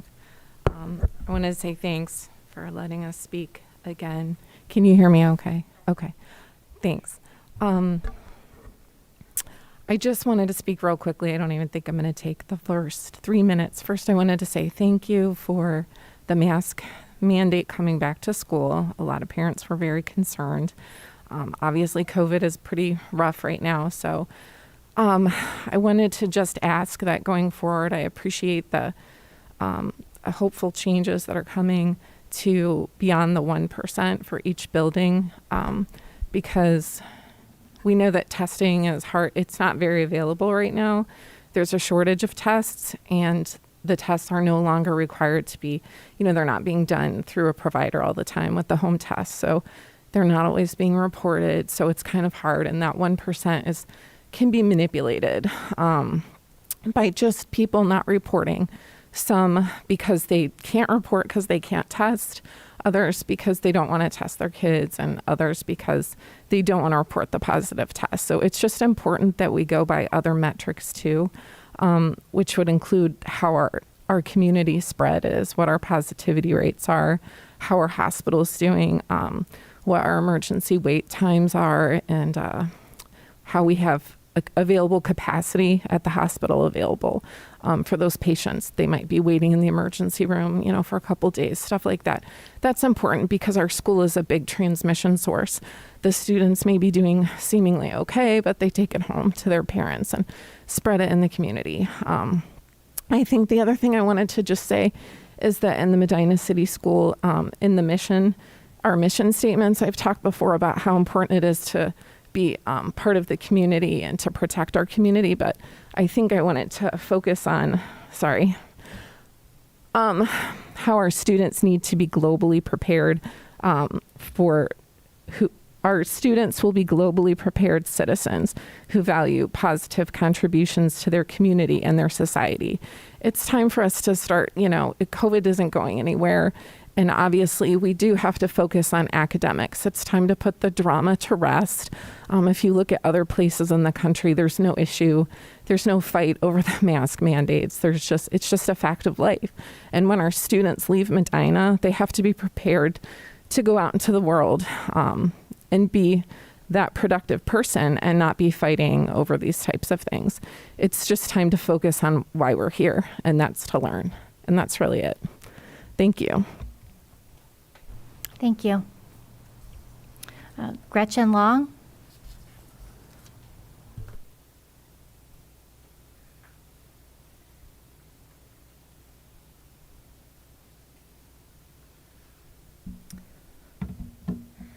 Gretchen Long. I am a parent in the district, and I live on Woodhaven Lane here in Medina.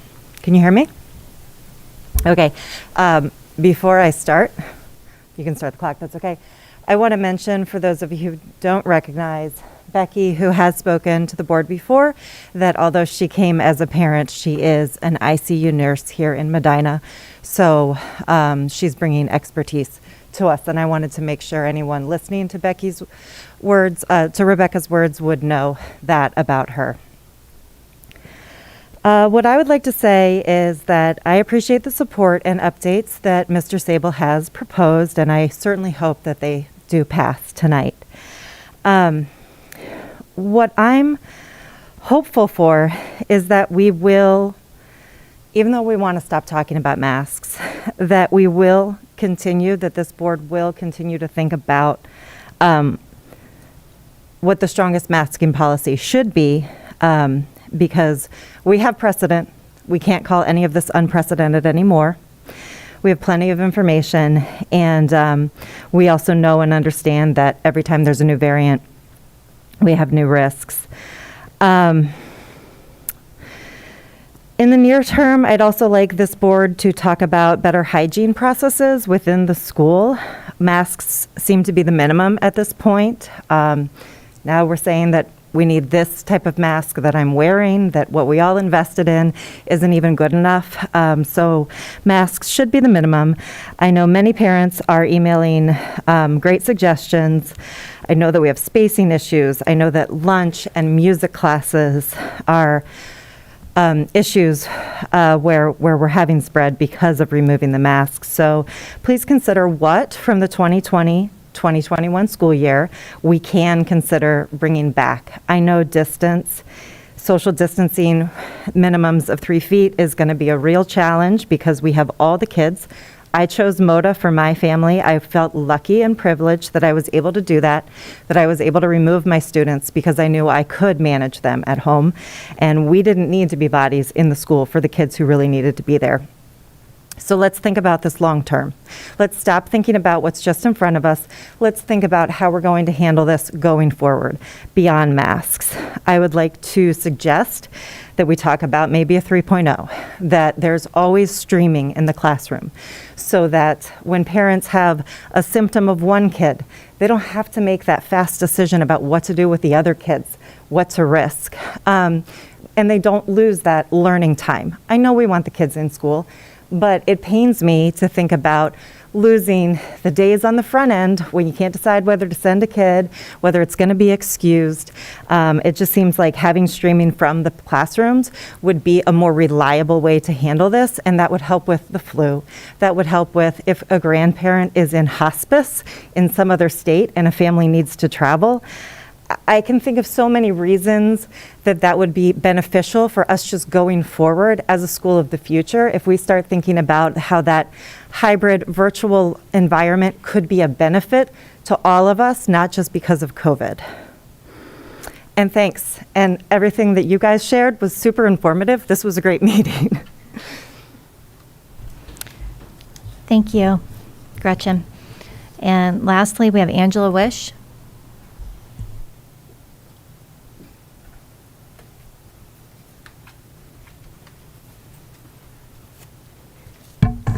Hello, can you hear me? Okay. All right. I'm Angela Wish, River Rockaway. I just wanted to congratulate all the new board members. Welcome. And thank you guys for the updates on the new updated mask mandates. I am supportive of the improvements that you have made. I also, too, would just encourage consideration of community spread. I did like what Rebecca had to say in regards to our children aren't going to school in a vacuum. The community, what is going on around us does play a factor. So, but in general, we do I do like the idea of an additional considerations for the future of a 3.0 or a virtual option for the most vulnerable, for sick kids that are missing extra school. I know many families that have had staggered COVID infections that have taken kids out for long periods of time, not just their own infections. So just I guess I'll keep this short and sweet. I appreciate you hearing me, and thank you. Thank you.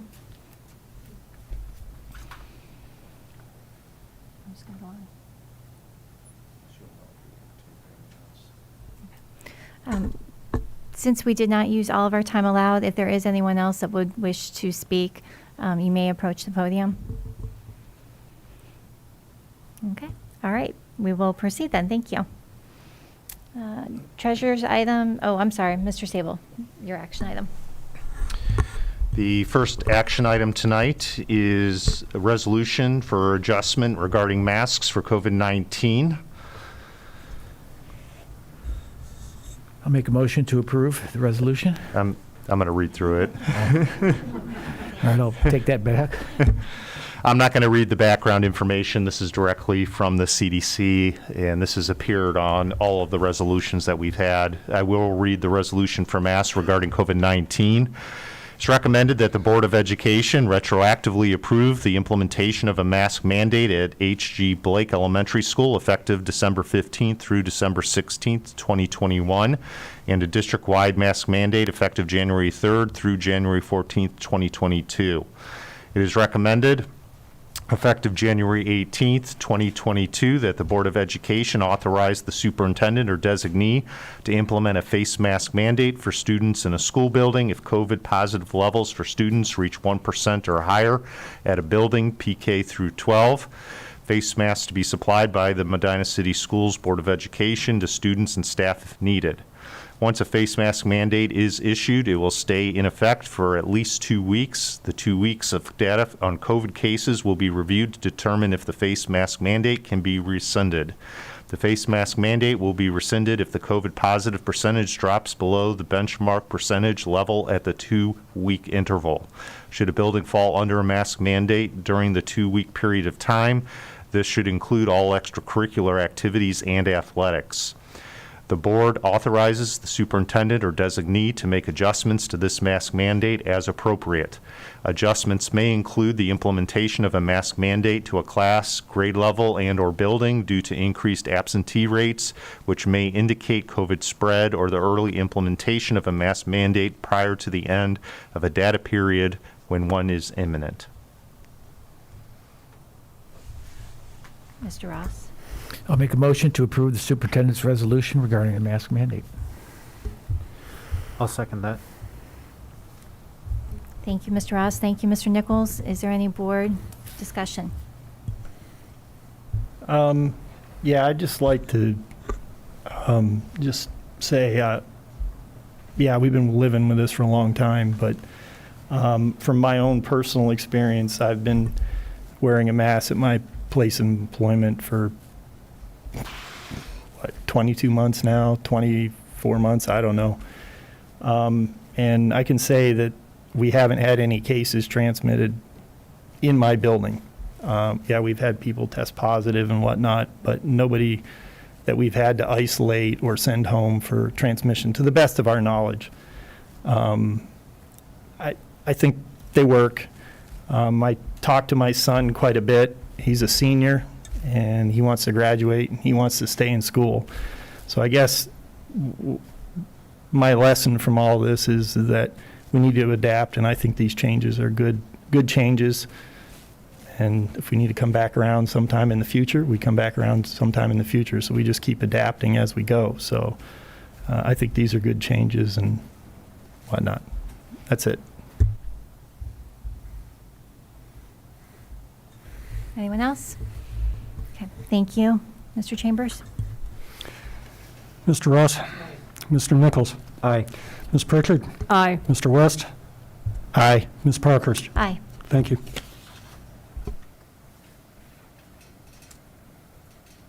So if it pleases the board, item number 1, supplemental to the 2021-2022 permanent appropriations. It is recommended the Board of Education approve the following supplementals to the permanent appropriations. You have the 3 items as discussed. Item number 2, adoption of the fiscal year 23 tax budget. It's recommended the Board of Education adopt the 23 tax budget as discussed prior. Make a motion to approve treasurer's action items 1 and 2. I'll second. Thank you, Mr. Ross and Ms. Pritchard. Are there any board discussion? I did want to thank Angie Sellers for reaching out for that grant. I think it's great that we have staff that feel empowered to do that, and that we were able to get that for something, because that $3,000 that you mentioned for the food distribution isn't very much. It's something, and we're always grateful for what we can get, but consider for the amount of time and hours that were involved, it's not that much. But I thank everyone for their efforts involved in that.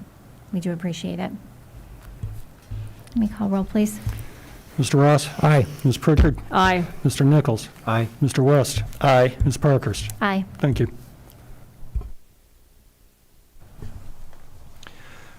Number 1 is donations. It is recommended that the Board of Education accept the following donations. And I always like to point out when our student clubs or organizations are making donations back to our community. And we have funds that were raised by 5th grade students at Garfield that they are donating to the Cleveland Clinic main campus to support children staying at the Cleveland Clinic. Number 2, it is recommended that the Board of Education approve World Risk Management as the excess cost insurance provider for workers' compensation, estimated at approximately $52,000, effective February 1st, 2022. And this is an annual item for insurance that we're required to carry. Stipend payments. It is recommended that the Board of Education approve the stipend payments from Kent State University to Bradley Dalzo and Kathleen Kramer in the amount of $200 each, and Tiffany Nicole in the amount of $325 for serving as cooperating teachers for Kent State University students during the fall 21 semester. And then the high school course offerings that were presented by Mrs. Cassidy this evening. It is recommended that the Board of Education approve the new high school course offerings for the 22-23 school year. And then service agreement for the ESC. It is recommended that the Board of Education approve the following service agreement amendment for the 21-22 school year. And this is to provide nursing services and substitute medical services at the Medina Christian Academy for the 21-22 school year, which auxiliary funds will be used to pay for this. And I say this every time we have an ESC contract change on here, but we don't blanket our ESC contracts here in Medina. Anytime there's a change, we come back to the board to make any adjustments. And then number 6 is a field trip. It is recommended that the Board of Education approve the following overnight field trip in compliance with Policy 2340 for the 21-22 school year. And this is for the girls varsity basketball team to participate in the Classic in the Country Showcase. And I think that's actually this coming weekend in Berlin, Ohio. And number 7 is personnel. It is recommended to the Board of Education to approve the following personnel recommendations pending approval of all required documentation, as well as passing of the FBI and BCI approval. And we do have 2 retirements this evening, and I believe Dr. Kwolek is presenting on at least one of those. Sorry. Which number? So, oh yes, absolutely. These are 2 amazing employees. So they're both support staff retirements. So Janet Jenkins is retiring from Wade Elementary and has been a long-time employee for that staff. And we wish her the best moving forward. But just an amazing contributor and a manager of the cafeteria at Wade, serving students for a long time. And Patty Porter has been a parent in the district And as Jean, I think, added, I'm pretty sure I worked with her kids, and now she's retiring from the district. So you get to the point where you know the kids here a long time. So Patty served our students with special needs at the high school and just did a fabulous job. So we're going to miss both students, staff members, and their students that we may have worked with or may not admit that in person. But we're very thankful for our staff, as a lot of the board members commented on, and appreciative of all their work here, and we will miss them both very much. Lucky we have about another month, 6 weeks or so with them as they'll be moving forward during the school year. Thank you.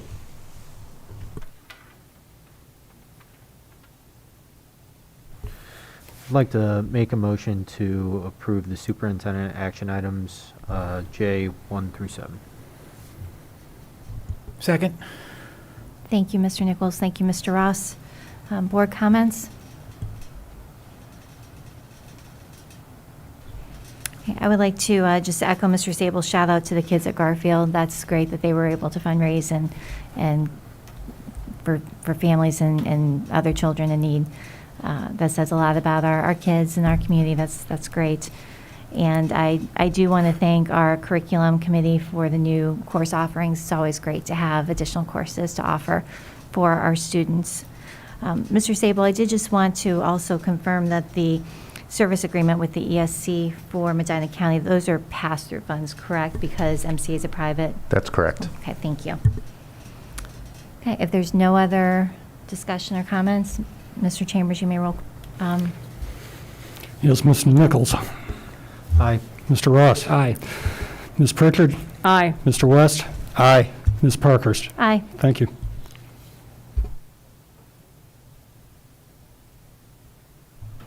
Okay, at this time, we are going to move to executive session to consider the appointment, employment, discipline of a public employee or official, to consider the investigation of charges or complaints against a public employee, official, licensee, or regulated individual, and discussion with the board's legal counsel of disputes involving the board that are the subject of pending or imminent court action. Would Second. someone please make a motion? Mr. Ross will make that motion. If I could have a second, please. I'll second. Okay. Mr. West, thank you. There will be no action taken during executive session or upon our return to this room. Will somebody join us? No, okay. Mr. Ross. Aye. Mr. West. Aye. Mr. Nichols. Aye. Ms. Pritchard. Aye. Ms. Parkhurst. Aye. Thank you. Thank you. Thank you all for coming this